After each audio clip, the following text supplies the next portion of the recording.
Hello, everyone. Thank you so much for joining us tonight for Tales of Eldura. We're so happy that you are here. So I am Beth Ball. This is my... Are you on this side or this side? I'm on this side for you. Anyway. Yep, that's it. Here. This is my husband, Jonathan. I'm not touching We're the two you. writers behind D&D Duet. And we're so excited to be hanging out with you all whenever it is that you're watching this. Friends in chat, welcome. Friends on YouTube, welcome. So for Tales of Eldura, we're in season 2 now, which is very exciting. We've kind of relocated the trajectory, maintained the relocated... keep distracting me. Maintain the relocated location of our game. So if you joined us for season 1, you're aware that we were running through Descent into Avernus. We've made some tweaks and kind of gone off on our own direction for season 2. If you are new to our stream, then you haven't missed very much, and we'll get you caught all the way back up in just a second. Yeah, we do have a few new faces, usernames in the chat, so that's cool to see some new folks. People. Yeah. Thank you. Oh, and... Oh, sorry, go ahead. No, it's you. I was just remembering the like and subscribe, but we would love for new friends to follow us. Is that what it is on Twitch? I have no idea. I think it is. Is it subscribe? Subscribe? We should know. Oh, yeah, we'll figure it out. We'll do some research and get back to everybody. Like and subscribe and follow below. All of the... Okay. All of the... Ooh! I gotta shout out Insight Smiling Bob. Played First Blush with their fiance and had a blast. Oh, so good. That makes us so glad. I'm really happy to hear it. On Friday, I'm going to jump in again really fast. On Friday, we have just started a new show called Tabletop for Two, where we talk about different subjects related to one-on-one gaming specifically. And I think this Friday, we're going to talk about duet date nights in D&D leading up to Valentine's Day, or playing First Blush with fiancés and things like that. So we'll talk about some food ideas and some adventure ideas, or just like structuring a date around what's happening in your game. It's going to be super fun. I'm really excited. I'm excited too. I didn't know what we were talking about, but I think that's a great idea. Surprise. Now you know. I told you in my head. We do have a connection like this. Wow, wow, wow, wow, wow. Okay, let's do the thing. Okay, so our stream tonight is sponsored by Hadvarian Heist. Hadvarian Heist tells the story of a world of high fantasy, magic, and nature that teeters on the brink between light and darkness. Ancient forces awaken and new heroes rise to the occasion. But this time, can they prevail? Find out in this exciting second-in-series novel packed with druids, pirates, werewolves, and more. You can pick it up at bethballbooks.com, direct from the author, or just anywhere you can buy books, like Amazon or Barnes & Noble or Kobo, or just anywhere. You know, it's out there. It's in the world. So put it in your world. Yeah. In 2 weeks from today, we have a new I have a new novella coming out in this series, Song of Parting. And so if you've read Buried Heroes, you're familiar with Eliath and Teodric, and Song of Parting is really their story along with some other people's stories. But it's kind of what's happening in with the Eliath specifically before the events of Buried Heroes. I don't know why that's funny. What's funny? I'm smiling at you. You're giggling at me. I'm not giggling at you. If I giggled at you, it would sound like this. My speakers cut out. That's good. That's fortunate. Do you want to talk about how amazing our patrons are? Yes. So this stream is possible because of our amazing patrons. Thank you all so much for your support and encouragement, both emotional and financial. It means the world to us. It makes everything that we're doing here at D&D Duet possible. And it's so fun to create for you all. We love our Patreon community especially, and are just endlessly grateful for for you guys. Especially for being so supportive during what has been a difficult couple months. So thank you. If you would like to join us on Patreon, you can find us at patreon.com/GroveGuardianPress. We'll have that in the YouTube notes. For those watching on Twitch, it's Grove Guardian Press at patreon.com. It's linked on our website too, dndduet.com, so you can find us all the places. We're everywhere. World Star. Let's see. Honey, I gotta tell you that 19 Watcher 99 just signed up for the newsletter and is stoked that it comes with Aurora, so. Yay! Oh, that's so good! Next week we have a special.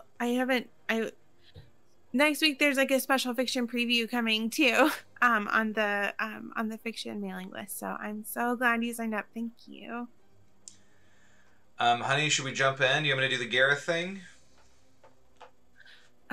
Yes. Do we need to switch our map over to the negative planes? Oh, you can put it where I mostly just have us up right now. But we can do whatever you need to do. Oh. Okay. Never mind. Yeah, Gareth, bring us in. Let's do it. I'm Gareth Stosdak, heretofore a mild-mannered blacksmith, plying my trade in the walled city of Respite, which is located on the material plane, not in the negative plane, where I find myself now, through a strange series of events.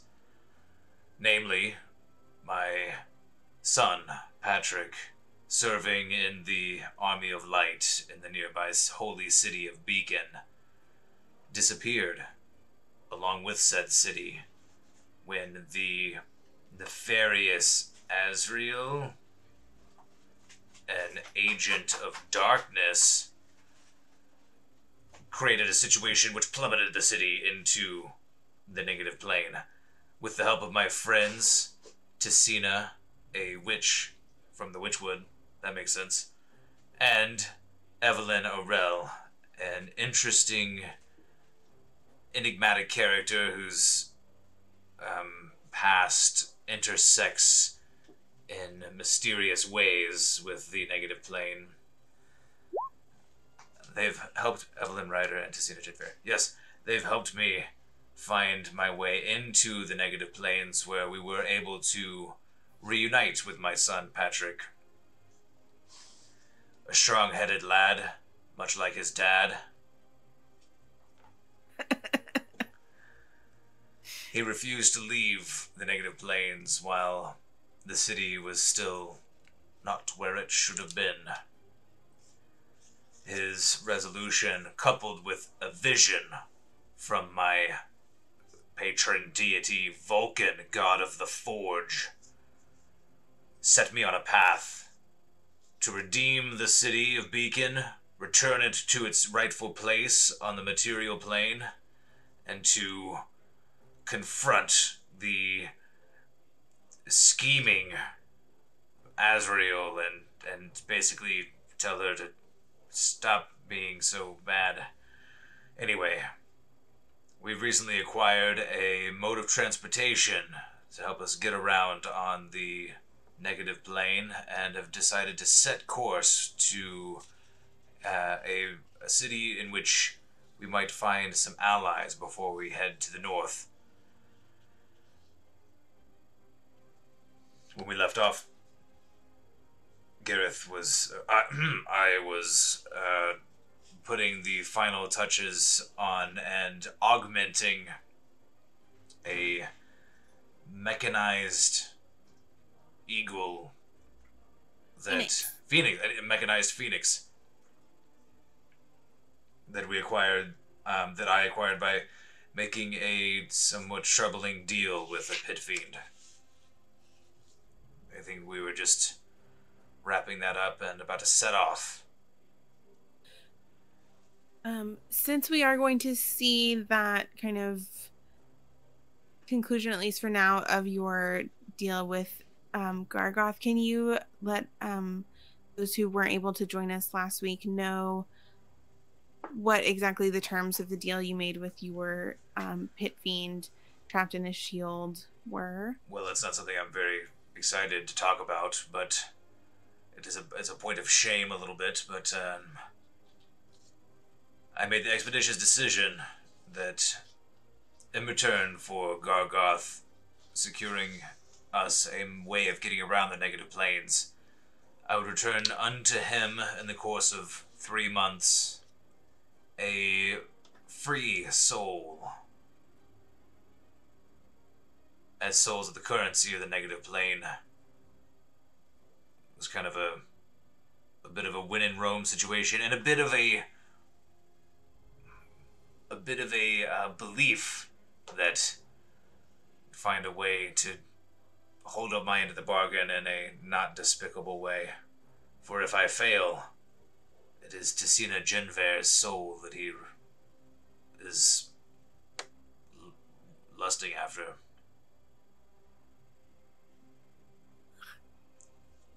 It's a pit fiend. Bad news. Yeah, not so good. But so, necessary. So you decided to condemn one soul instead of many souls. Yeah, the option was basically one soul for every 20 miles, or the lesser of two evils. That's what Gareth is telling himself. I think that makes sense. I hope so. Hopefully we can clever our way out of it, but we'll see. We'll see. So, Gareth, when we left off, you were tinkering with your new vehicle, a flying phoenix machine of sorts. What have you been working on? And if you need a couple days, that's fine. We can just kind of fast forward through those. What have you done to augment your phoenix? I think over the past couple of days, I've been working on making it sturdy in hail, so it can withstand the buffets and tribulations that I'm sure that come with travel across the negative plane. I think this probably has made it a bit heavier than it was intended to, and so I think that it probably doesn't fly very high off the ground, but it is going places, which is good. I think that I would make sure that we have a secure, way to travel on this thing, that we're not going to be falling off constantly. If we run into a fire ash storm, I don't know what's out here. So in the eventuality that there's some kind of storm or turbulence, we're strapped in. Mm-hmm. Safety exits to the, sides or whatever. Because I want them to be able to use their hands in case something goes down. So there's got to be some kind of lap strap or boot hook or something, so that Gareth can use the holy fire of Vulcan when inevitably something tries to kill them.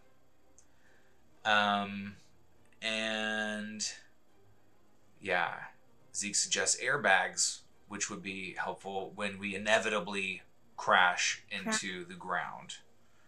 Or do a dummy crash test. We could set some of those up. It's not quite the level of the Grinch augmenting his sleigh, but it's not that either. And then I think also that he would like something that he could drop to. So if it's not adding too much weight to the whole equation, then I don't know, if he has time, GM, tell me, right? If this is okay, or if I need to roll for something or spend resources on anything. But I think that maybe a couple of different things that he could drop. Maybe one is oily and would catch fire. One is fiery and would catch oil. One is gonna slow. Maybe one's like caltrops. Mm-hmm. In case we run across something with tires. I don't know. Maybe, or like, yeah, caltrops slow down feet too. Those are not fun to step on. Mm-hmm. Gareth, what if we made bombs of some kinds? Bombs. Um, I think that's Like exploding glitter things, but glitter. worse. Not it's like glitter, but it sparkles. I think that we, yes, absolutely. Do you have enough sparkles to make that happen? I think that I could figure out how to get the explosive element. I think Gareth would be pretty good at heat, like bonding thing. That's all in his domain. I've spent the last 3 days making this outfit for Princess Slobber Chops. Um, oh my gosh! So we'll just borrow Princess Slobber Chops. So Tistina hands you her. Yeah, Baby Yoda is here cheering us on. Now I'm worried he's gonna shouldn't use props. He's gonna fall. He's gonna head Tisina first. holds up Princess Flower Chops, and you see like she's stolen a bowl, and kind of strapped it beneath the Tressum's head, and she seems to have stolen some of the clothes from the gross gnomes, or they're not gnomes, the red Yeah, the caps, red and caps. cleaned them up. Make sure there's not They're a too little much bit too. demon ichor on that. I got it all off. That's good. Oh, I bet we could use some demon ichor from some like red cap, madcap laundry to make our bombs Mm-hmm. because it seems very Such a volatile. good idea. So I have a question about the bombs, though. I'm ready. Well, so how immune do you think the things we run into are going to be to explosions? You know how that's been making Evelyn kind of mad when she tries to burn things, when she gets upset, and then they just kind of giggle and it hurts her feelings. I have. She would never admit it, but I do see the pain in her eyes when she tries to burn someone to death, and they just think that it kind of tickles. I think that perhaps, well, with an explosion, right? It's not really the fire that gets you all the time. It's the concussive force, and force damage is. Well, I've been reading up in the books that Luciana has some books. in She's Luciella's some creepy books, and books. it seems that, well, some of the denizens of the negative plane just kind of lap up fire like a kitten does cream. None of them are like, ooh, sweet, sweet force. So Mm. perhaps if we make it more concussive and less about burning, then let me mess with the mixture. All right. Have you ever been exploded before? Um, After a fashion, it doesn't feel good. Mm. It, well, that's kind of the story um, behind why I didn't join the Army of Light. Because you got exploded? Well, I shouldn't have been, but I was experimenting a little bit, trying to find a better way to. I thought that perhaps I could provide a better way to confront the evils of the world, take Mm-hmm. on the enemies of the light Good. by exploding them. And Right. so I surreptitiously acquired some stuff, and I got it a little bit in over my head, and it exploded, and now I have a little hitch in my giddy up, as some people say, and that's one of the reasons I'm not in the Army of Light. I'm really sorry that's happened. It's okay. That incident kind of changed a lot of how I thought my life would go, and it led me here. So, and I feel like here is where I'm meant to be. This is nice. Is that because that's what Vulcan told you too, right? Indeed, more and more, I am learning to trust the hints, suggestions, and feelings that Vulcan provides. Does he ever talk to you like, Gareth, this is the thing you have to do? Or is he more like... That'd be a lot more straightforward. He's not very straightforward? I think he's busy, probably. What's he doing? Well, he's really behind all elements of creation and making and work, so he's quite busy. What is he making? Well, when you feel that spark of inspiration or that sense of satisfaction, if you make something, so you make Slobberchop's hat, Vulcan is at work there. Are you sure? I'm pretty sure. Why can't I just make it myself? No, certainly you have made the thing. But it is from Vulcan that we get the urge to make and create. So he's like taking credit for the armor that I made Princess Slobberchop? He's not taking credit. The fact that you made the armor speaks to his existence and sovereignty.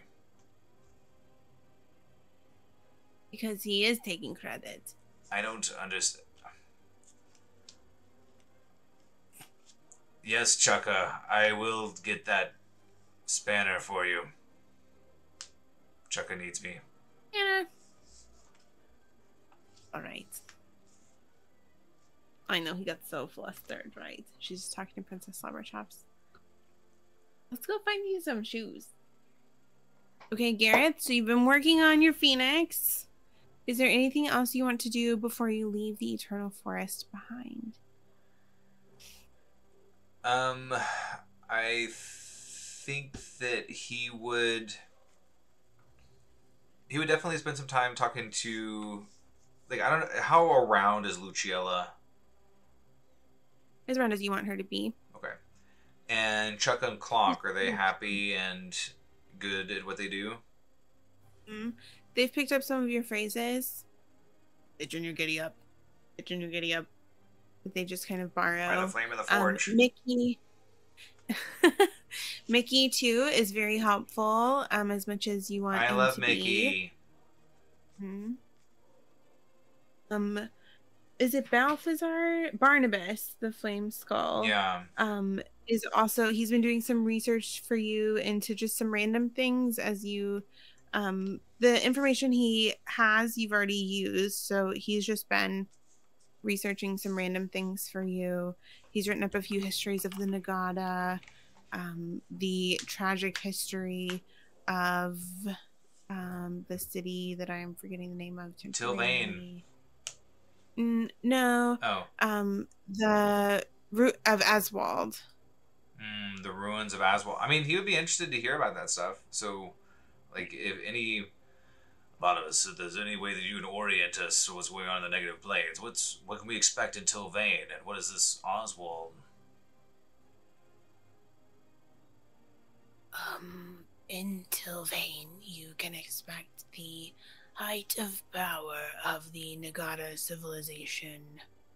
I'm going to take us over to that map so we can study it more closely, and hopefully nothing breaks on the way. Are we all still here? We're all still here. Awesome! Yay! Okay, back to Barnabas. Tilvain is the height of the Nagata civilization, which, as you know, are the beings who originated in the negative planes, and they have an exceedingly old culture that can at times be difficult for mortals such as, well, yourself to understand. Are the Nagata mortal? Or they're immortal? They are mortal, but not so mortal as you. Our degrees of mortality. Barnabas, well, they just tend to live quite a bit longer than you, I think. Barnabas, Are you going to be 800 this year? Their leader will be. That's very impressive. Barnabas, I think that the brevity of the spark of life amongst us more mortal makes our time a bit sweeter. I imagine you probably have a different view on things, being a flaming skull and everything. My situation is certainly far from ideal. I would not really recommend it, but here we are. Indeed. Piss off the wrong person, there your body goes. Carry on. I'll keep that lesson close at heart. But you will need it in Sylvain. They can be short-tempered, while others can be actually quite patient. But they are very suspicious, living rather on the edge of Alessandra's lands as they do. They, as best they can, seek to appease the dark goddess without acquiescing to too many of her demands. Thus far, it has not been in her pleasure, I suppose, to wipe them from the face of the plane. Between the two of us, I believe she fears how Pandora might respond, though I am not certain that this concern on our behalf is quite reasonable, as Pandora has not been heard from these many, many ages. Interesting. So the city that we're going to isn't strictly allied with the ultimate evil, but more so just kind of existing and trying to not raise her ire. The city you are visiting is trying its best to survive. As are we all. Sylvain is better at it than most. They've had a lot of practice over the years. Good, good. Inside you will find artists and scholars. You will find some ancient organizations, as well as, I'm sure, a few new ones. Your greatest initial challenge, shall we say, will be getting in the front door. Okay. Is it locked?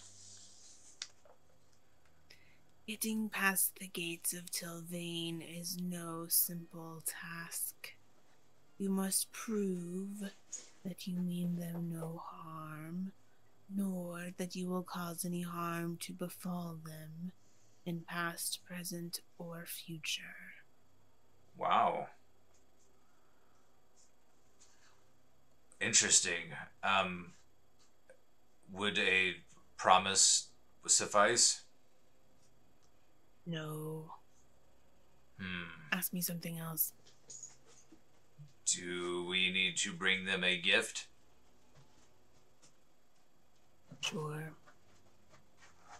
If you had a question, I meant. Oh. I'd asked you about the ruins of A Eswald. gift is safe. Ah, yes, Eswald. An ancient battleground that...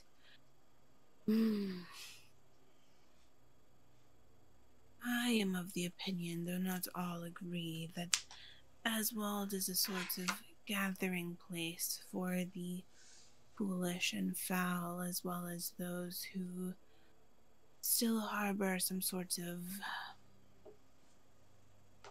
hope for martial glory. The great battles, even on the material plane, in some ways harken back to those fought in Eswald. The darkness it takes for us to turn upon one another, the twisted beings that it creates, the absence in which we must place ourselves in order to inflict pain. I believe much of this is rooted in Eswald and the layers of corpses found therein, but the city itself is difficult to traverse for the broken state it is in. Well, that sounds lovely. Between here and there, and between here and Tilvain, you will find many bones and skeletons of wars that have been. Some, like me, are still alive, others not so much. Well, may they all be as helpful and um, helpful as you have been, Barnabas. They will not be, or they would work in a library and not a desert ruin plain place, Uh, waiting for easy prey. really more of a nice sentiment Oh, than anything else, but I appreciate your thank clarity, you. You're welcome. directness. Very good. I think Gareth would thank Barnabas again, and then I think probably catch up with Luciella, and then I think they'll be ready to go. Okay. So you find Luciella in the middle of the large hangar-ish room where the cars are. Mm. And she's kind of talking over some things with Chukka and Clonk. Madam of the Eternal Forest, your aides there, Masters Chukka and Clock, are to be commended to the utmost. Their craftsmanship and hard work have made Vulcan proud. I am incredibly pleased to hear it, though they work for me and not your Forge Lord. And yes. Anyway, Credit where credit is due, yes? no doubt. Even if one is not speaking from the heart to assign said credit. Manners, you know. Gareth is confused and a little bit worried, but he's going to press on with. I believe that we'll be taking leave of your gracious hospitality soon, on the morrow. I am sad to hear it, but I understand. Sorry, I cannot remember her accent between sessions. I should have written it down better for me to keep track of, but it's gonna have to be fine. That sounds fine to me. Okay. I think she was more Italian last week. Hi, everybody. Well, I just wanted to extend our thankfulness one more time, and I just wanted to ask you if there was anything that we could do to return the favors that you've shown us. You've allowed us free reign of your abode and allowed me to take materials from the forest, and if you needed anything, then I wanted to offer what small aid we might be able to. Such a great being such as yourself. See, isn't that much better? Hmm. I must say that I'm glad I've been able to help, and I will call in a favor later. You have nothing right now of which I need, but we shall see how things progress. Very well, madam. Thank you once more. And he's gonna leave. And as he leaves, he's gonna be like, everybody's just saying he's down on Vulcan. It's not even. And just kind of go on his way. You run into Evelyn. You look irritated. I just tried to pay a compliment, and people go out of the way to misunderstand. I'm having a weird time. Do you think that they're doing it to give you a hard time? Probably. We are in hell. Well, you must go deeper into hell still. Oh. Do you feel better now? Yes, you certainly have a way of comforting people. Good. Evelyn, I don't imagine that we'll be in Tilvane for too long before we can try to go find your sister's lover. Brendan. Brendan. I don't know why it seems so weird to you. We traveled here to find your son. I didn't say it was weird. It's less connected to Cecilia and myself. Your tone did. No, are you punking me again? No, I just misunderstood. My people skills are subpar. I like the idea of her just delivering this in a total flat monotone. My people skills are subpar.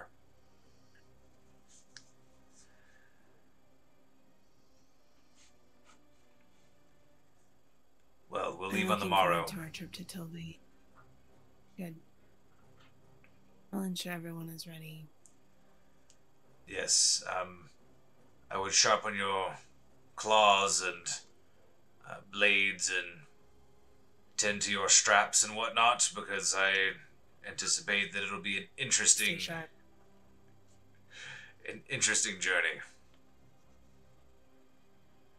How have you prepared the Phoenix for sandstorms and the like? Well, I made goggles for all of us, and we also have straps to hold us on to the great mechanical bird. That's as much as I've had time for. Is there any sort of cover that we could create, almost like a shield or orb under which we might shelter inside of the bird?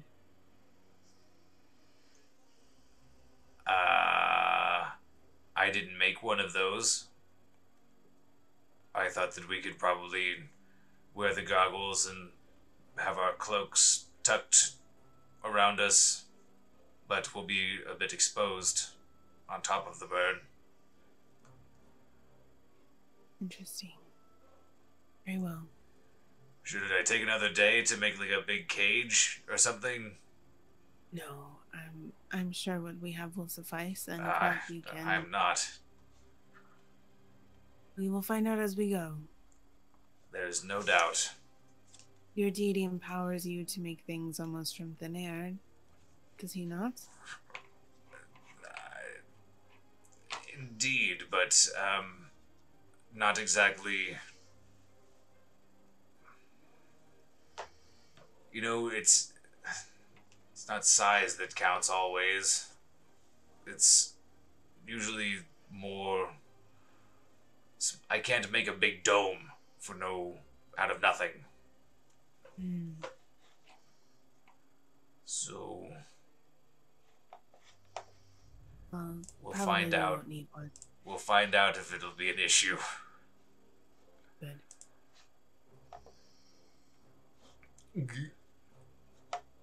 She kind of pats you on the back and... What could possibly go wrong, right?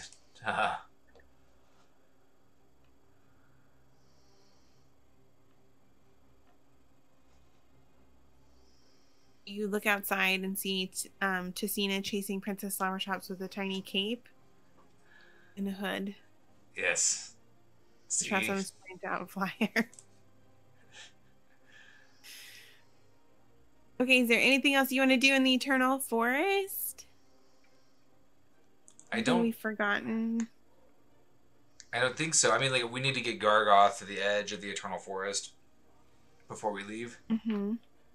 But other than that, yes. I don't know that I have anything else.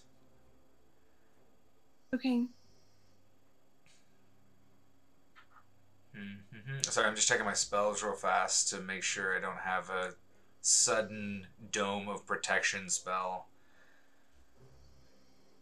Okay. I do not.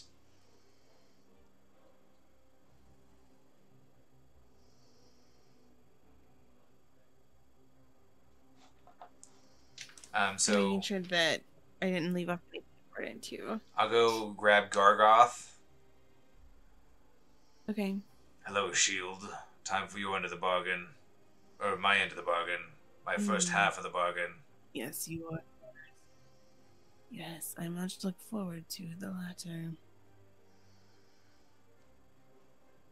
Are you prepared for the Bloodless Plains? The Bloodless Plains? That doesn't sound that bad, actually. There's no blood. I would be worried if it was like the bloody plains. The bloodless So where do you plains. think the blood has gone? Hopefully it's where it should be. No. Of course not. Well, come along. I'll put Gargoth on my back. Ooh, wait. Do I have another shield that's not Gargoth? Am I going to be shieldless? I was going to ask you about that. You had another shield. I don't know if you took it with you, but I know you have the magical thing where you can make stuff. And while you're in the Eternal Forest, you're surrounded by different types of metal. So if you want to make a shield, you can. I definitely make a new shield. I think that he really liked how Gargoth as a shield felt, and so it's kind of inspired by Gargoth a little bit. But it's going to feature more Vulcan-y designs and less, scary evil pit fiend face designs. That sounds awesome. And you, let's see. So the day you're leaving, I guess it depends on how much stuff you've been making for the Phoenix from scratch or like from your ability. But you guys are level 7. I don't see any reason why you can't have done that in preparation. We spent a few days here. He would have figured it out. Yeah. Yeah. Thank you. So we're going to pack up, and the next thing we're doing is leaving. I have a map for you to help guide you out of my domain. Best of luck. Well, this is very kind. Thank you.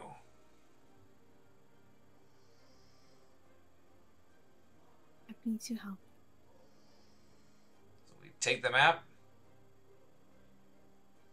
We pack everybody up. Okay. Am I forgetting anything? Evelyn and Tessina need to remind me about anything? I don't think we're good. Gareth, I have all of my accessories. I'm pretty ready to go. Tessina, check. Slobber chops. He looks over at slobber chops. Check. Evelyn. Check. Yeah. Creepy shadow. Check. Oh yes, Astrid. Yes. Do you need to be strapped in? Gareth, she's attached to me, so is your shadow loose right now? Not at the moment. Your shadow's alive too? What is his name? His name, her name, their name? The shadow? Here we go! Is your wife a shadow? Oh, she meant it in a nice way. Okay, so let me see if I can get us some. I meant to have more like travel-y type of music. Here we go. How this goes. Is it working okay so far? There was a very decisive, like a one chord, yeah. Okay. We'll just see. So, you all start here in the middle of the Eternal Forest. Oh, is the map up on the thing? It is now. Okay. You start here in the center of the Eternal Forest. Making your way to the forest edge is not quite so simple as it seems as though it would be. Like much of the negative planes, distances are more complex and interesting than they at first appear. So, please roll with advantage a survival check for me. First roll of the night. Gonna get it right. Survival check. 19. Very good. So Gareth, the Phoenix runs by your thinking about it, which is going to cause some complications for it can be like an ostrich if you really want it to be, which is going to cause some complications for concentration spells. Okay, interesting. And things like that. while you're in the air, especially as you're getting used to it, but we can work out that precise mechanic. Sorry, Buddy's just so cute. Well, we gotta. Just caught in the very corner. Yeah, we Just gotta kept his like stretch butt and screen. our little white tushy. Sometimes you have to stretch. Okay. So, as you fly over the eternal forest, the metal trees, which you've been there for several days, it's not like they sway in the breeze, but the metal trees seem to kind of reach up toward the phoenix as it goes. And so you have to kind of dodge a little bit. And beside you, Tessina has a really tight hold of Princess Flower Chops. They both look horrified. So I have Evelyn to. just has her head like this. I absolutely have to. Like, he made them goggles for everybody, and I have to believe that, like, Princess Slobberchops and Tessina have goggles and just like resolute faces and maybe some scarves flapping in the wind. Definitely, like the planes. Exactly. Yeah. Would Princess Slobberchops think like goggles be really big or really small? Like a flat Tressum face? You know, we can think about that. Anyway, Yeah. so as you fly, these metal trees kind of reach toward your phoenix. And as you attempt to peer out over the eternal forest, it keeps stretching on and on and on and on. This place, however far you fly, is not playing by any rules. So we must remember that we shan't either. Nobody can hear me right now. It's too loud, isn't it? Gareth, I can hear you. I just don't know what you mean. Onward! What rule? Do you keep flying the phoenix? Do you do anything differently? Okay, so we're flying over the Eternal Forest. We need to drop off Gargoth, or else he's going to get fussy. So we're looking for the edge of the Eternal Forest. Does the edge of the Eternal Forest stretch away? The farther you look towards trying to find the edge, trying to find the horizon, the farther away it seems to be. Of the Eternal Forest, not the plane? Did Luciella mention any of this? To give you a map. So what's the map say? What does the map say? So you have Evelyn roll out the map. Right. Immediately upon studying the map, the world kind of sets itself to rights. Oh, it makes sense. The trees are still reaching.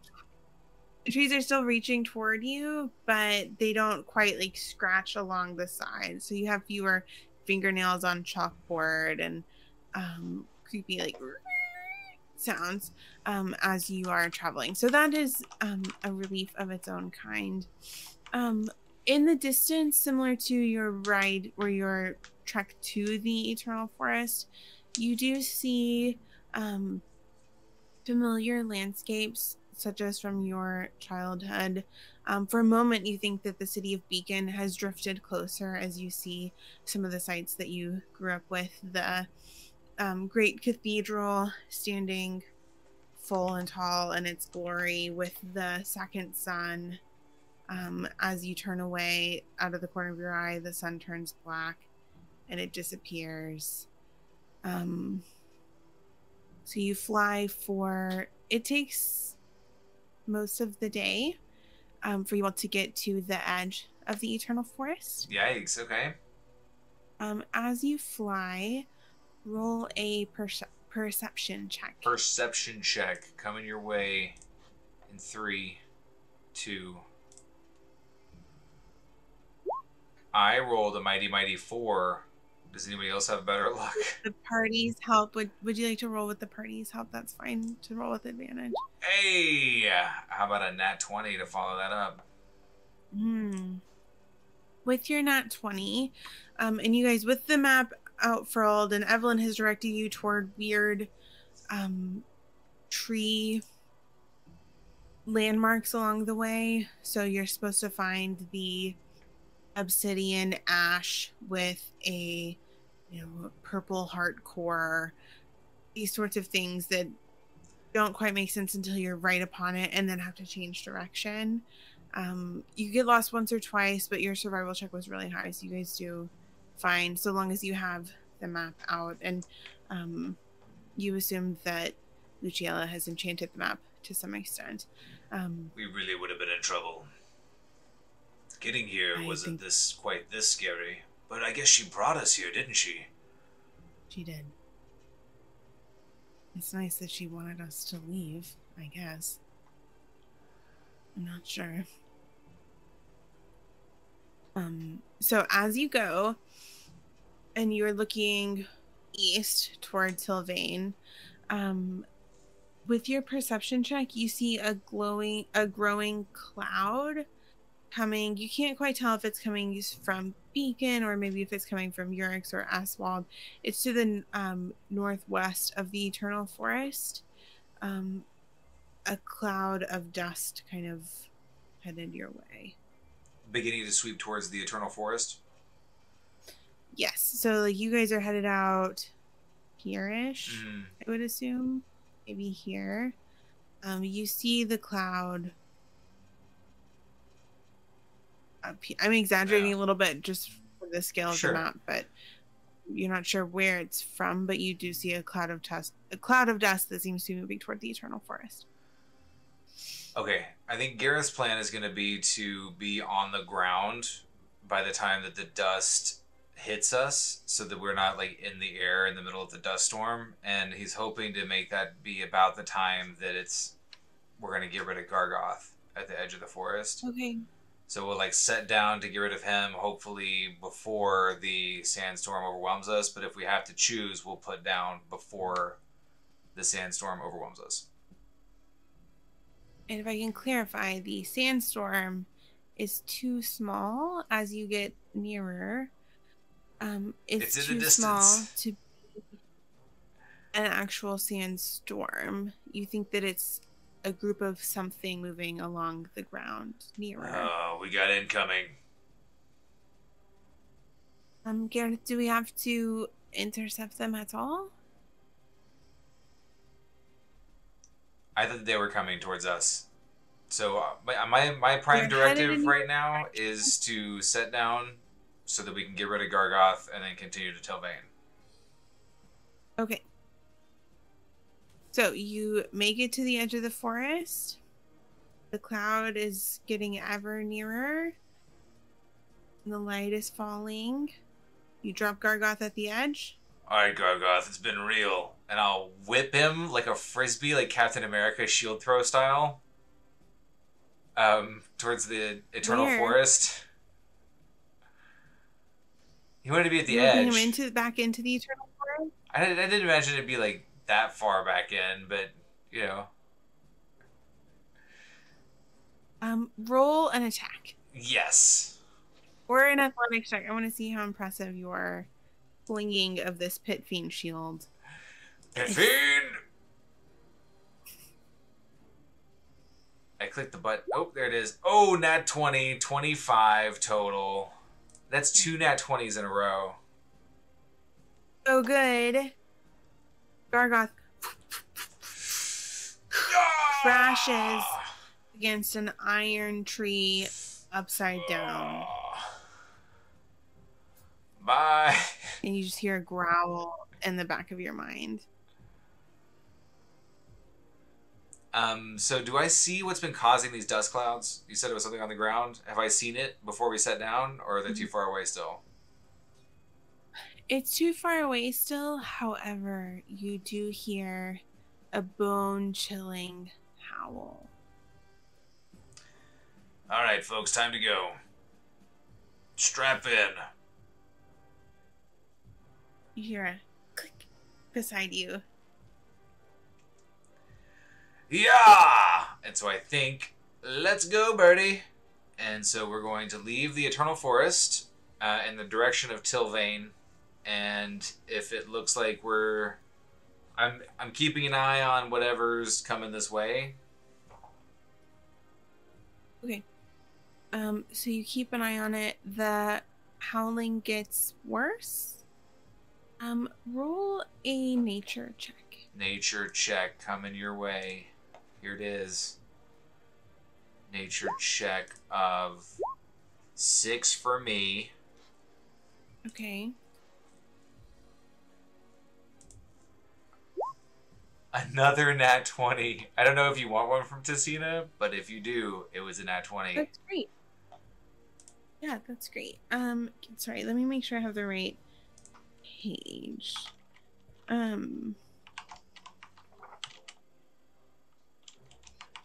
Our monsters tonight are coming from the amazing Mordenkainen's Tome of Foes. Tessina says, Wait, we're in combat?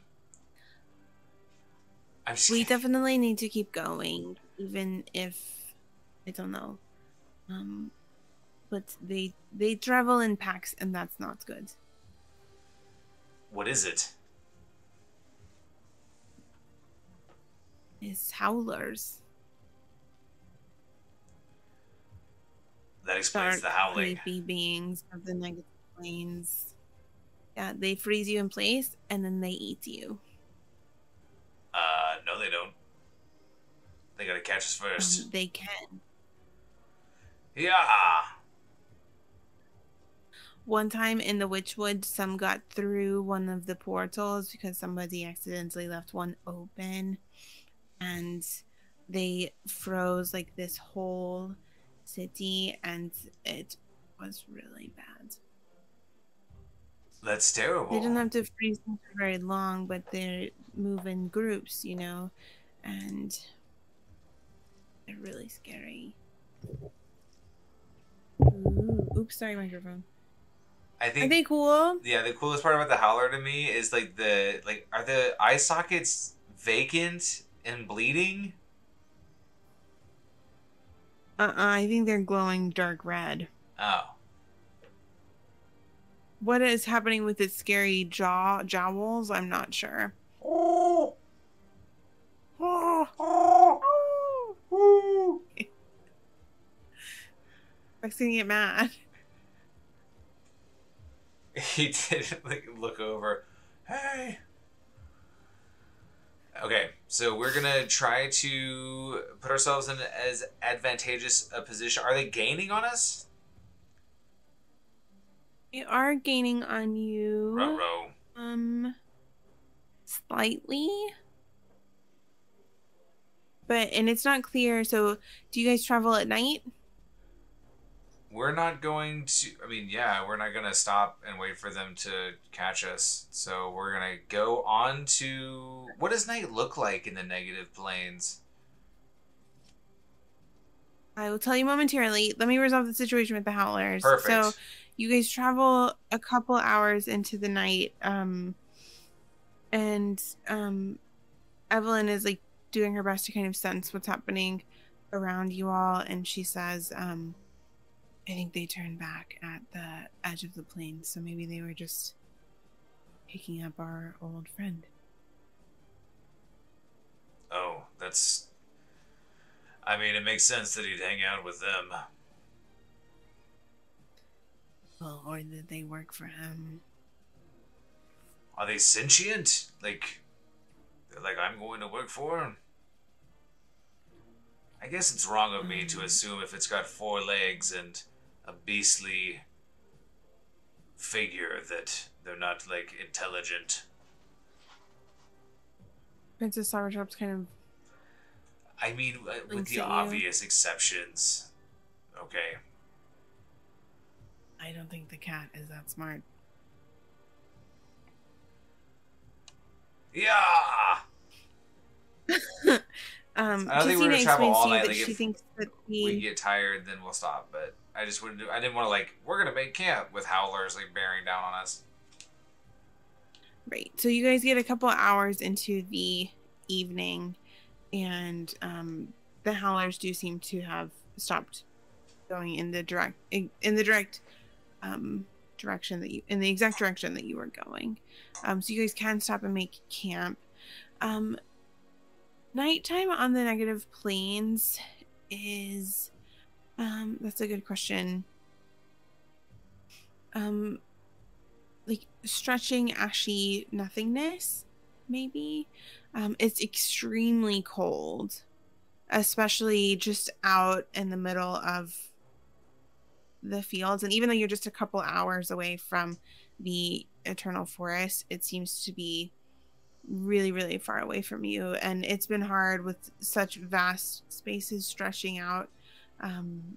During the day, at times the sands are so bright, and you experience this on the way there. The sands are so bright as to be almost blinding, but it's difficult to kind of move in a straight line or even gauge your way. So it's a constant process of kind of stopping and recalibrating, and the kind of keeping focused in such a harsh environment. You get dehydrated really quickly, and all kinds of things. So keeping the focus on where are we trying to go takes a lot of energy. But at night, you hear like it's always like there's something moving, or it seems like there's a bug nearby, or something just out of the corner of your eye shifts in the shadows. And especially here, you're just in a completely wide open space, where, as you might figure, anything could find you in the middle of the night. And it would be, maybe you would know that it was there really far in advance, but it might know the same about you. And Unsettling. really fast, can I describe the bloodless plains to you, since I forgot? Yes, the bloodless plains.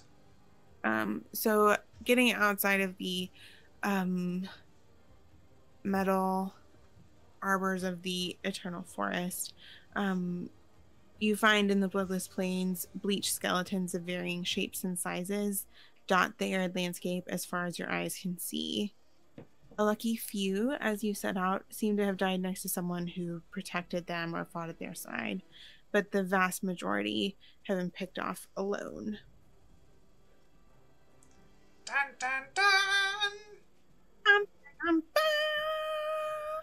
That sounds cool. So, how good of idea? How good of an idea does Gareth think it would be to try to shift traveling from the daytime, where it's all bright and hard to navigate, to the nighttime? Would they freeze to death? I don't know that freezing to death would be the problem. Do you want me to tell you, or do you want to ask Evelyn? Evelyn, what do you think?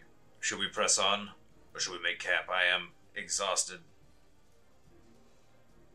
How well do you see at night? I do okay, but after, I don't know, 30, 60 feet, things get pretty fuzzy. So we could easily fly over, say, a disguised lava plain of some sort, or um, a creeping sand, and not know. Hmm. Nothing about being here is meant to be or is going to be easy, and my experience says that the land adapts to us faster than we adapt to it. Um,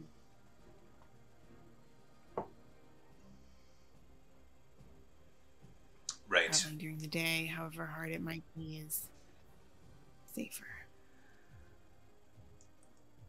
Well, then, I trust that you'll help me select a good place in this bloodless plain to set down and make camp. So he's gonna look for anything. If there's like a, um, uh, like a any terrain that they can put their back against, or like a the skull of a big thing to hide in, or like any kind of something. He doesn't want to be just in the Okay. middle of nowhere. And then we'll set down and we'll try to make camp as best as possible. Okay. Roll a perception check with just regular, because it is nighttime. Perception it up. All right, nat 20 number 4. Here we go. I rolled a 6.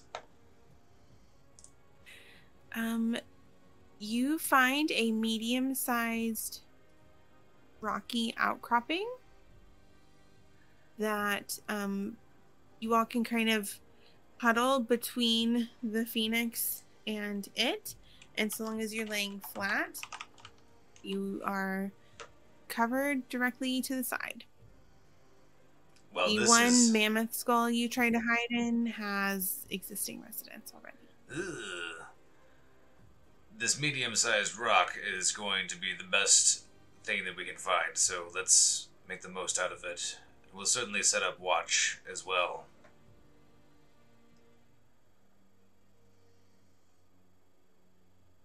Right. I really don't like it here. I understand, Tessina. Why don't you and Princess Lava Chops take first watch, so that you can rest through the night? All right. I volunteer for third watch. Gareth says he's super tired from the exertion of navigating and flying the bird and all that. You know, just, I think that's good. awesome. So we're gonna bunk out and, like, have some food and, set up some watches. Okay. Roll a roll a just general wisdom check for me. General wisdom. Here we go. General wisdom. 14. So, because you guys had time to prepare, you've been able to, and you've been here for a while now, you were able to kind of wrap and protect the food that Luciella sent with you in a nice airtight way where it hasn't the grossness of the plane hasn't quite leaked onto it. It has been your experience that the second food leaves whatever thing it is in that like split second that it's in the air before it goes into your mouth, it tends to develop an ashy coating of one kind or another, almost no matter what you do. Everything is terrible here. But you've been able to mitigate that to where it's not been in such a situation all day long. Cool. Thank you. And then so you lay down to go to sleep. I would like for Tessina to roll her perception check, and I want you and Evelyn to roll wisdom saving throws. Yikes. Tessina rolled a 5 for her perception check.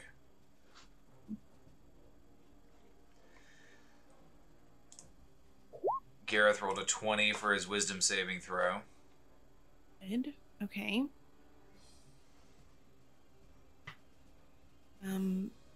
So Tessina is constantly jumping at different sounds and shapes moving through the night. And so she, like, by the time her watch is finished, she's, kind of like this with Princess Flower Chops. They're both just super, super on edge.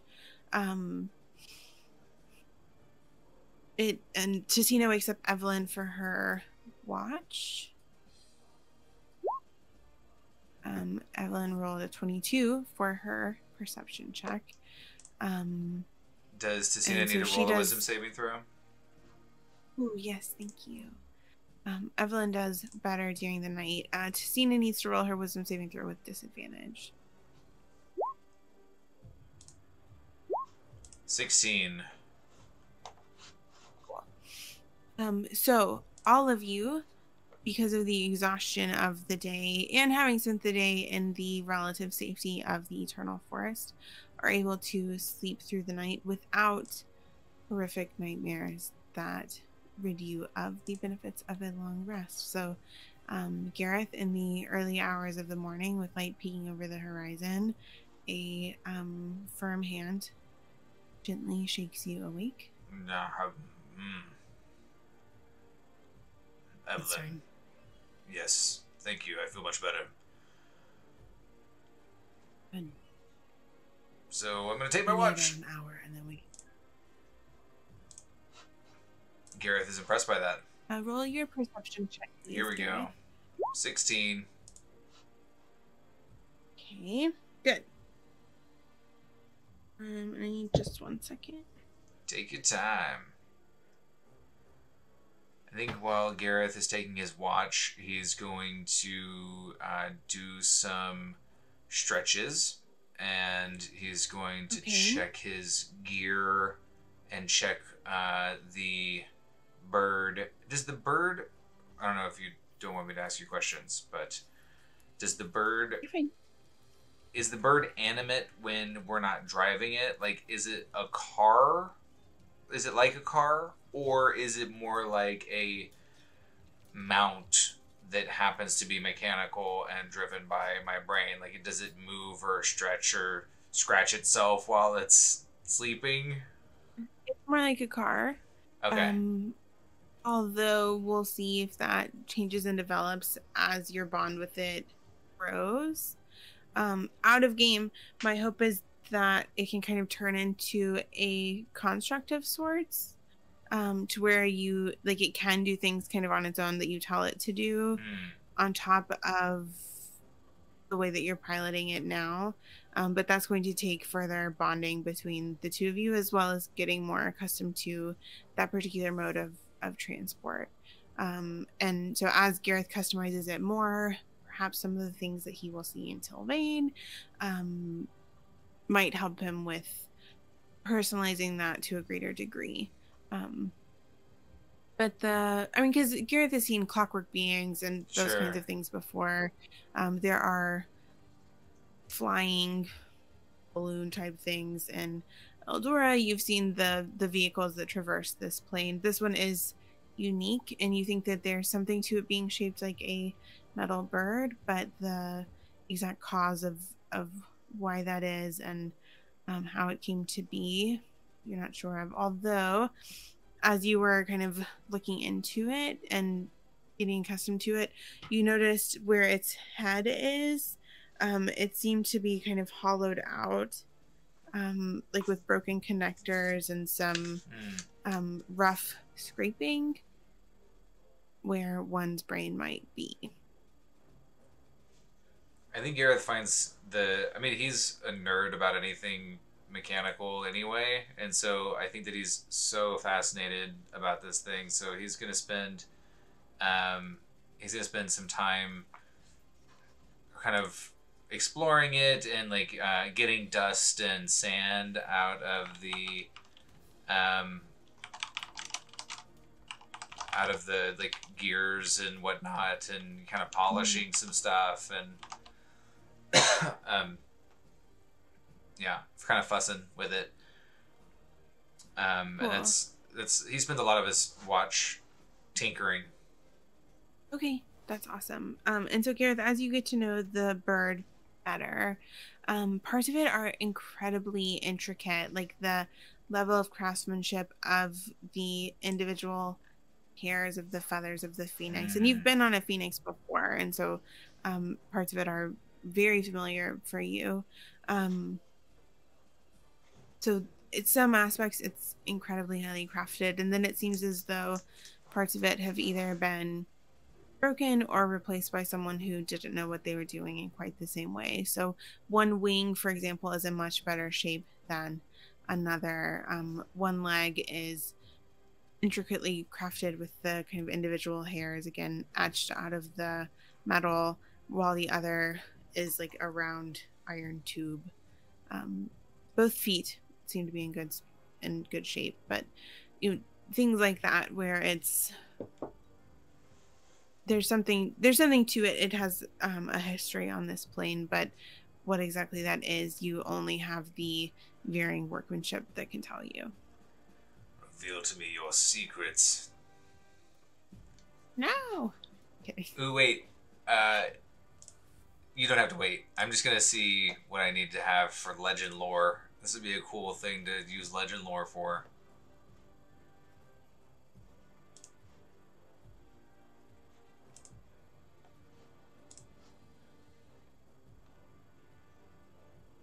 If I even get that.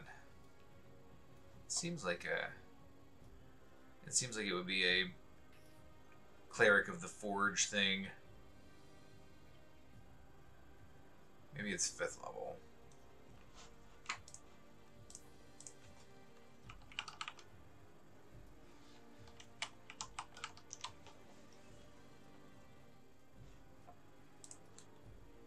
Yeah, 5th level. One day. So not there yet. I wonder if I could Okay, figure out a way to get Vulcan to tell me the history of objects and artifacts, and then I would know. I'll think about that.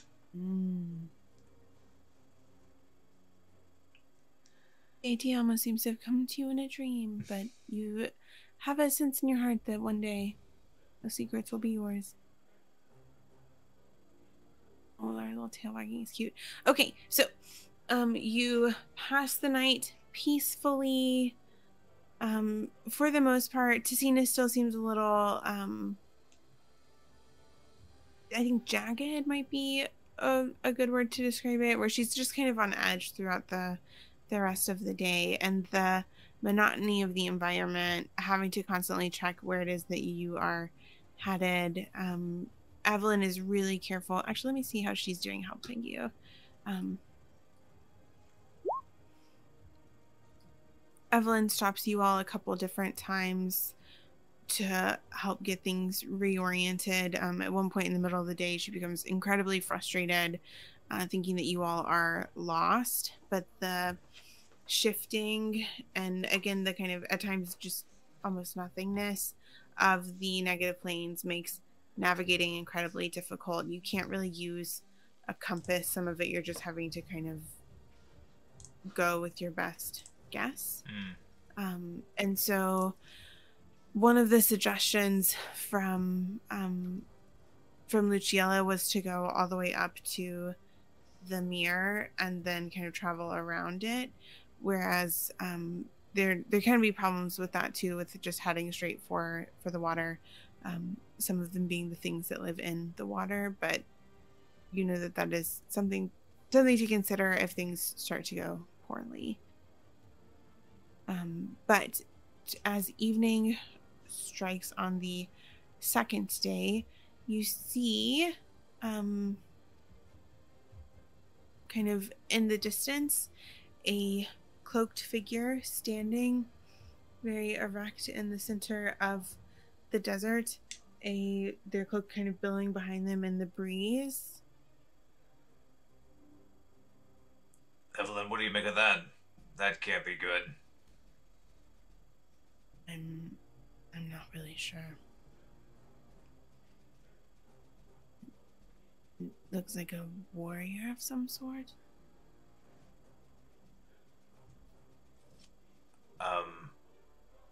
Should we see if it needs our help? Or should we avoid it? We're going to take a little bit of a closer look. We just want to keep our distance. Okay. But it's interesting to see something in the Bloodless Plains, so we'll see what it is. Maybe it's a wayward traveler. You don't make friends unless you take risks, folks. Roll a perception check, Finley Garrett. Perception check. Probably everything's fine. 7. Now I'm going to start rolling low. I'm going to have all of my good rolls early on, and then when this thing inevitably tries to kill us, I'll have really terrible rolls. You see in the middle of the desert a man in his it seems to be a human man in his 30s with dark brown hair, golden armor, billowing green cape, standing as though he's been waiting for you all day.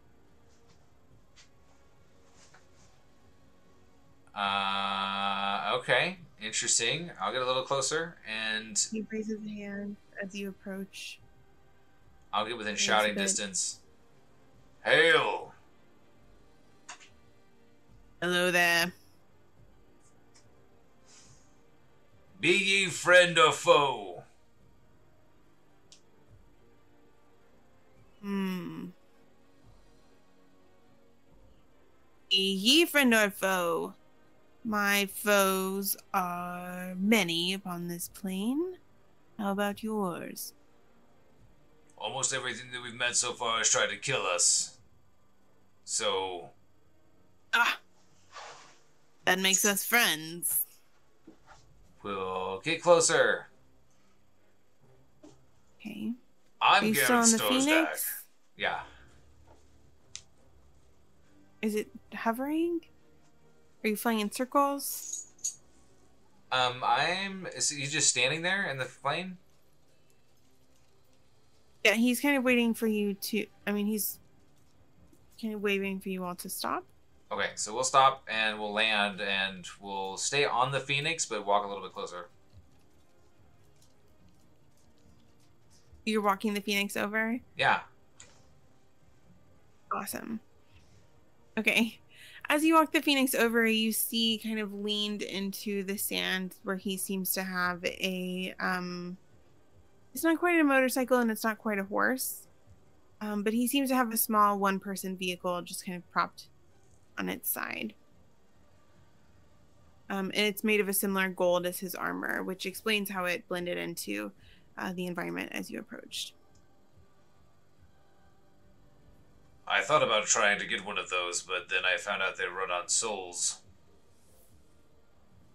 Mine doesn't. Oh. Runs on my energy alone. Well, I didn't know that was an option. I'm Gareth Stosdak. And these are my traveling companions, Evelyn Arel and Tessina Jinver. Did I mess him up? Persephone's last name is Aral. I'm sorry. Yeah. Okay.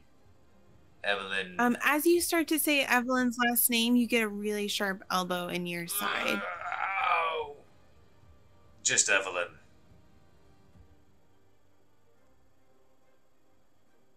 Oh, and I'm Tessina Jinder. It's nice to meet you. And who are you, friend? Sergeant Shiva. I'm sure you've heard of me. Have I heard of Sergeant Shiva? Roll a history check. History check. It's gonna be a 9. Okay. Have Tessina and Evelyn roll too. Didn't do good enough. Gonna have Tessina roll. She rolled a 5. We all look at each other like, who is this guy? Who's this freaking guy? What do you mean you've never heard of me? I'm sorry, friends. Have you heard of me? I'm Master Gareth Stosdak. Are you a famous warrior of great renown? I'm Master Gareth Stosdak, the really good blacksmith from Respite.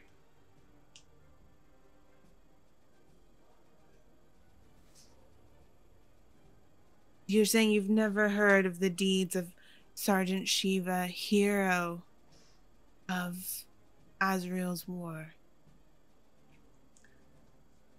Well, I'm afraid not, and I don't want to upset you, because now that I'm close to this person, can I have a little bit, is he old? Is he undead? Is he a fragment of memory? What's going on here? I like the fragment of memory. How are you trying to discern this information? I'm just looking at him real close. Okay, roll another perception check.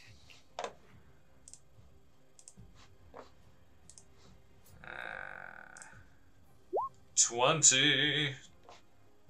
I'm gonna sing all the rolls from now on. So as you look at this person more up close, you are horrified to discover that the pleasant olive glow of his skin is flapping somewhat loosely upon his cheek.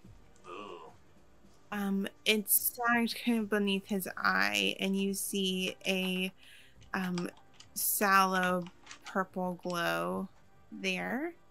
And kind of catching his eyes in just the right sunset light, you see a deep dark red.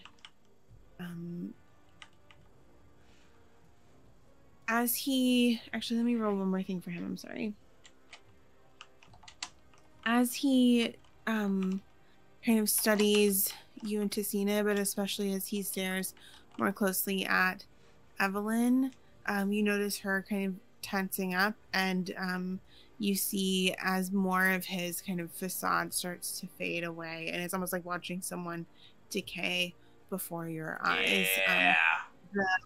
The gold of the armor wears away, the cape becomes moldy and Ruh-roh. shriveled. The art for if I can just show you really fast, the Yeah, art please. that they have is really cool. um I'm not imagining him actually being very blue at all. I was thinking more of like a rotting undead warrior with glowing red eyes. But this lady is super cool. So, can I tell you a secret? In our one-on-one game, I use You those. just use this. I use those for the Neverwinter 9. Ah, so you know this stat block really well.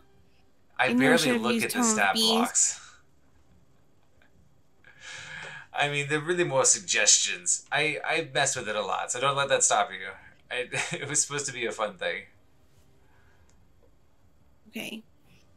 The thing before you that is really cool. I enjoyed the Neverwinter 9 a lot. The thing before you seems to get super creepy and super mad. Is there anything you'd like to do? um, Now don't fly off the handle, Gareth will say while he's prepping a Ah! spell.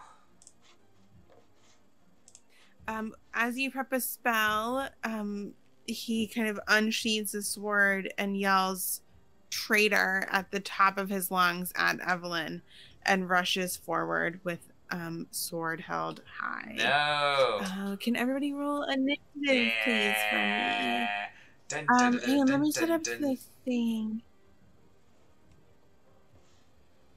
I think if it's okay with you, we might do this one a little bit more. I do this one a little bit more theater of the mind, if that's okay, instead of like pulling out a map. Whatever you want to do, honey. Yeah, let's try that at least. So, just roll the initiatives on the side, and then I'll just keep track of them on my paper. If that's okay with our lovely friends in chat, if that's not going to bum anybody out too much.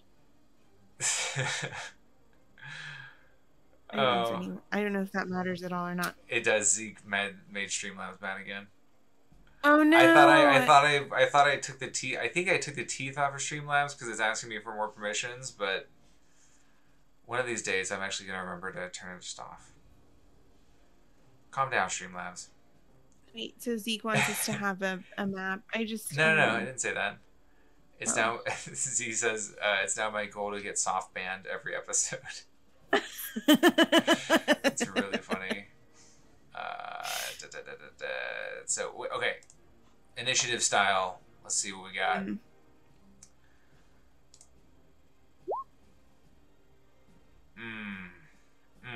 Not good for Gareth. 11.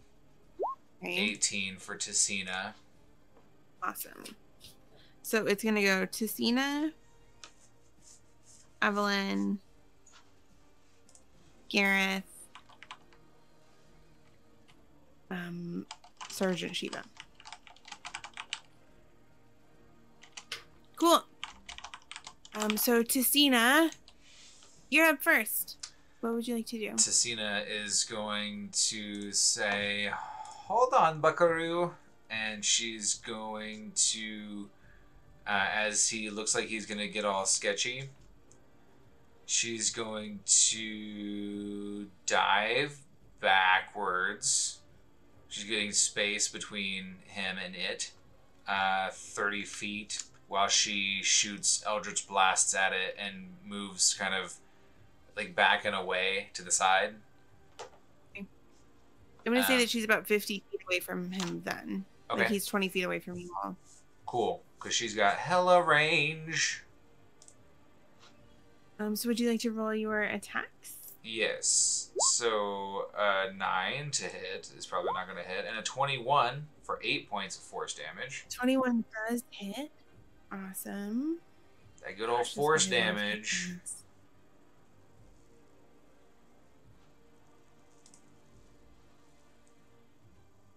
Okay. Yeah. Okay, cool. I got her Is there stuff pulled out. anything else Ticina wants to do on her turn? She's not really flush with bonus actions that are very helpful right now, so that's the end of her turn. Okay. Cool. Oh, sorry. Evelyn's turn then. Ah, sorry. I did not set myself up for success with my post-it. I accidentally put things in the wrong spot. I'm trying to keep initiative and the hit points on the same thing, and that's not going to work out. Also, did everybody take their long rest? Yes. Because it seems that I forgot for Evelyn. Poor Evelyn. Okay, good. All right. She wasn't very hurt, but I just forgot to hit the button, it seems. Okay. Evelyn is going to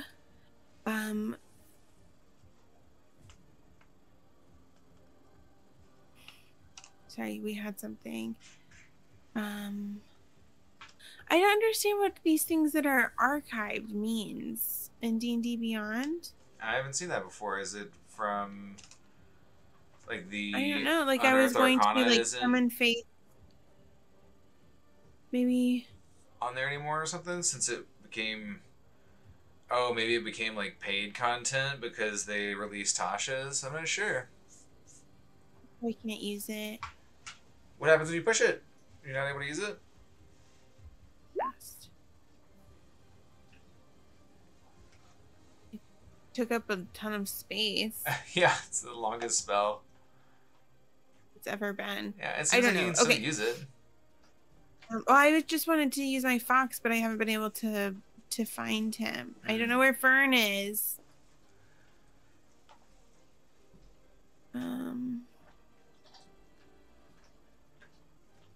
Bonus action, call Fern. Okay, here we go. Blah blah blah. I'm sorry, I'm still having a little bit of trouble with Fern. Buck is just going to town on his butt. Okay. Ew, I'm sorry. Sorry, everybody. I wouldn't have known if you hadn't told me. Streamlabs is so mad. I gotta figure out. Cool. Ticina is we're just gonna go forecasting Scorching Ray at 3rd level. That can't be right. I'm so mad at the thing. Honey, what's even going on? Okay. You did 25. No, I rolled a 25 to hit. But so she should be doing 4d6 fire damage because she gets extra things for her subclass, I think. And she should be getting extra things because I upcast it. But it only rolled 2. Roll some more.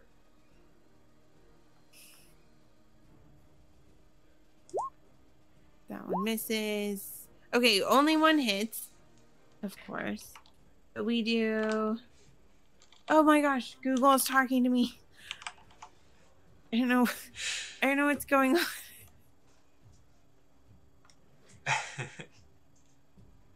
Hey, Google? Huh? Sorry, everybody. Anyway, Evelyn, on her turn, does 20 points of damage. And then the DM sits in timeout for 30 seconds while everything erupts into chaos. Okay, honey. So Evelyn casts Scorching Ray at the thing that just called her a traitor and positions herself between it and Ticina, but she doesn't run closer or further away. Okay. Is it Garrett's turn? Okay. let's see. Gareth is going to do something awesome, obvs, and he's going to... I think we're going to keep it...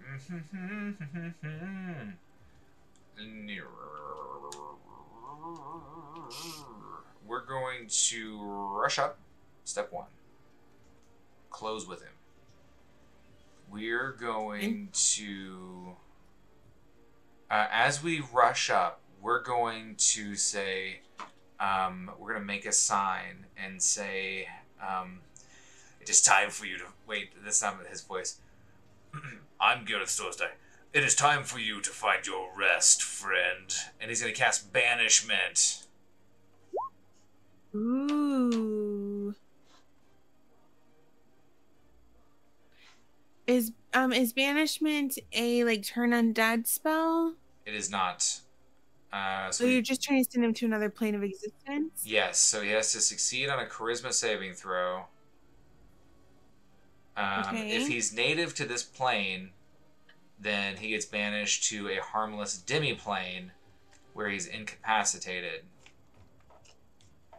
What if he's not native to this plane? If he's not native to this plane, then the target is banished with a faint popping noise, returning to its home plane. For how long? I have concentration up to 1 minute. Okay, so what they... It disappears. That never works. Gareth, that was awesome. Is he gone? We have 1 minute. What should we do? Do we just go? So we're gonna run and try to get back on our bird. Ooh, when he pops away, does this cool motorcycle thing stay behind, or is it all? His motorcycle stays behind. I'm going with like his plane of like where was he born, not like where does his undead spirit live, not in its... I like the idea of him like being returned to the material plane. He's suddenly like, Papa's back! Ah! Right? So we're going to... Well, Gareth is really torn. Gareth would know. Sorry, can I tell you really fast? Gareth would know that you've either returned him to Beacon, which isn't there anymore, or you've returned him to the Feywild, which was where many of Azrael's forces came from, which you know from Evelyn. Or it's possible like he might have come from Leesbane, somewhere like that.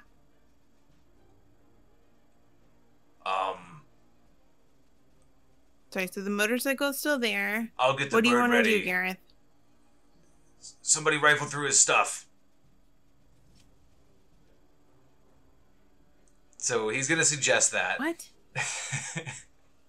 He's going to suggest that. Evelyn's going to run over to the motorcycle. Yes. And we'll try to get back on the bird and get everything secured. And Gareth is just going to be thinking really hard about keeping him wherever he is. Okay. Gareth, roll just a general dexterity check or like acrobatics to see kind of how quickly you can get yourself and Tessina back into the Phoenix. I rolled a nat 20, but I get a -1, so it's a 19. Also, I've never rolled so many nat 20s on stream before. You know, you're so impressive. I don't think you've had this many nat 20s like normally, except for times when you've like killed my characters. It does go don't like worry. that sometimes. He always brings them back. Just as a disclaimer. You watch in amusement as well as horror as Evelyn sprints over to the motorcycle and just sorry, I'm not very flexible in my chair. Just kicks it over as hard as she can. Ha! Good job. And then grabs a couple of bags of things and then runs back. Scratch nerd into it.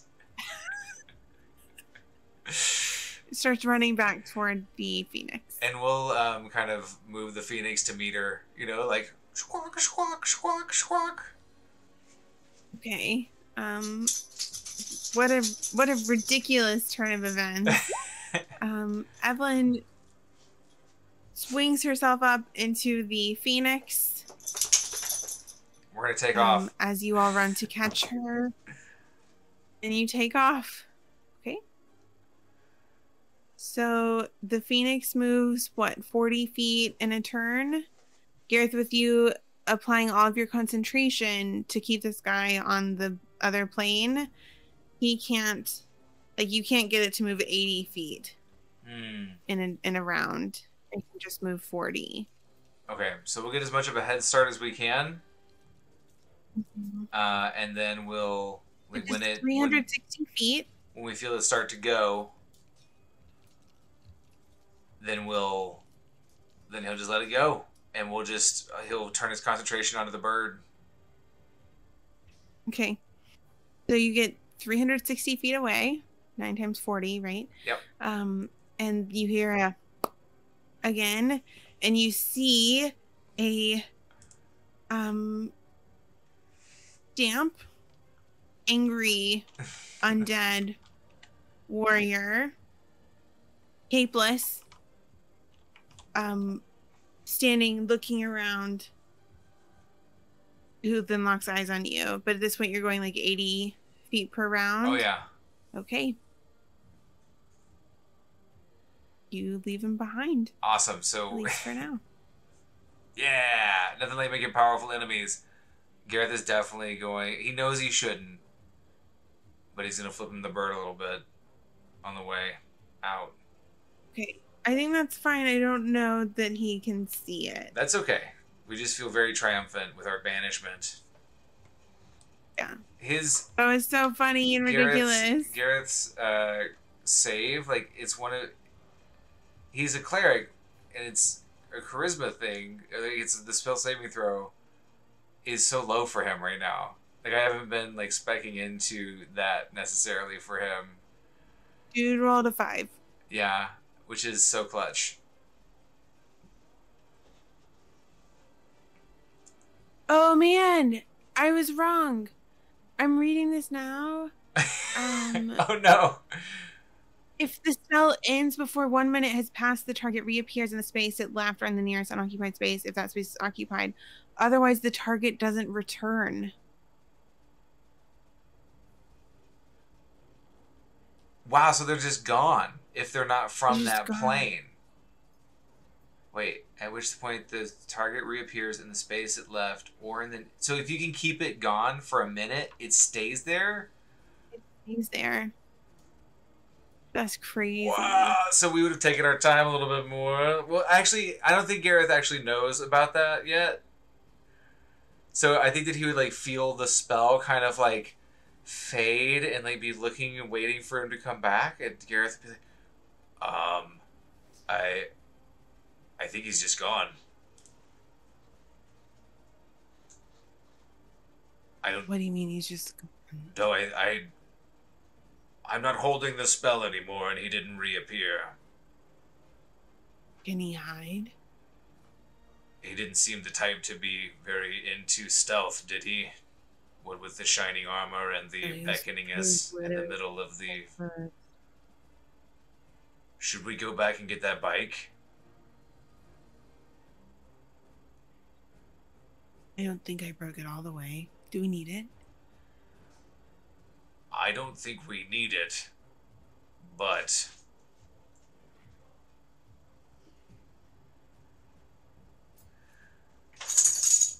We're quickly going to discern if the bike is usable to us. He said it ran off of his energy, but if it doesn't... I just want to see. I'm curious. Is that okay? Sure. Okay. So we're gonna turn around and we're gonna investigate the bike a little bit more carefully and discern if we can use it and if it has anything else cool in it, and if there's anything that seems even remotely a little bit dangerous or scary, we're outie. Okay. Roll an investigation check as you start to check out the bike. Investigation. I rolled a 7. Nothing seems dangerous about it.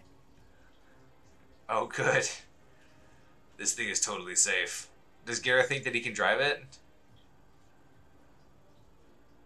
Do you sit on it?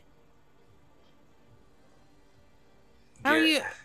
Walk me through. How are you trying to decide if you can drive it? Gareth would pick it up because I love that Evelyn kicked it down. That was really. I told her to stall him. I have a lot of respect for that. Good job. He's gonna pick it back up and he's gonna sit on it. Okay. You sit on it and it kind of comes to life beneath you in a similar way to what the phoenix does. I think I could drive this thing. Who is going to drive the bird?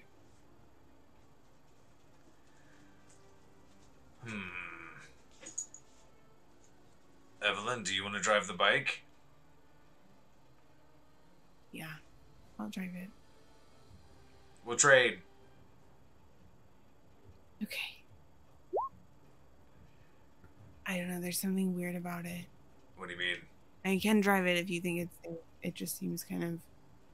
Are there like herpes on the seat? Or... about it to me. I don't know what that is.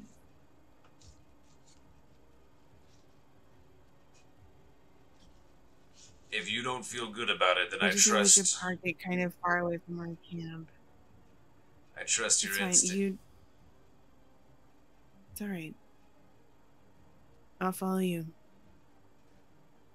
If it starts to give you funny feelings, then just let me know, and we'll pick you back up on the bird. All right. All right, let's go. Jaw! So, Gareth, you fly the phoenix off toward the blood red sunset, with Evelyn close behind on a shiny golden motorcycle. And I think that that's where we will stop. That's so much fun. I love it. Good. I know that bike is going to try to kill us or blow up or something, but just the visual of Gareth and Tessina like on this bird flying into the blood red sunset, and Evelyn just like kicking up a dust cloud behind her. It's really... I've been trying to find it. It's really cool. It's metal in a way that I didn't realize that I needed as much as I do. That's really funny. I'm trying to decide if Princess Flower Chops is like, you know, got her little goggles on, sitting behind Evelyn on the motorcycle, or like in a sidecar, or in the Phoenix with you all. I don't know where Tressum's most like to ride across the deserts of the negative plains. Yeah. Probably likes to mix it up, you know? Mix it up a little bit. A little bit of this, a little bit of that. Don't limit herself. I think that's Princess Flower Chop's mantra. No limits. Thank you, honey. That was super fun. I like that. Good, I'm so glad. It feels super sorry our clutch. combat was so short. No, it feels super clutch that Gareth was able to like, I'm gonna make this problem disappear. The way it goes. And that's so cool about I've never known that banishment could do that. Like, you're just done. You're just there, son. I can't get over the idea of like popping back home. Like, yeah. That would be a really good... He's been gone for 100 years. Patreon adventure style. What happens to this guy? Yeah, or like, I mean, that's just like a cool adventure for a party to like stumble on. Like, Grandpappy showed back up. He went to war in the different planes, and I love it. And then here he is. Yeah, because it's the way I read it, it's like the two separate things for if you're native to that plane or not. Yeah. Fun stuff. Thank you, honey. Cool. So you're welcome. Thank you, friends in chat, for joining us. This was so much fun. We're so happy to have you all here. Thank you if you were joining us later, either on Twitch or on YouTube. We're happy you're here too. Or if we decide to at some point podcast this, we're happy you're here too. I don't know. Just leaving all the options open. We like to have options. Just like Princess Slobberchops, we especially want to say thank you to our amazing patrons. We appreciate your support so much. And thank you for making this stream and everything that we do possible. Have a beautiful day, evening, normal people would say. Evening. All right, bye, everybody. Bye, everybody.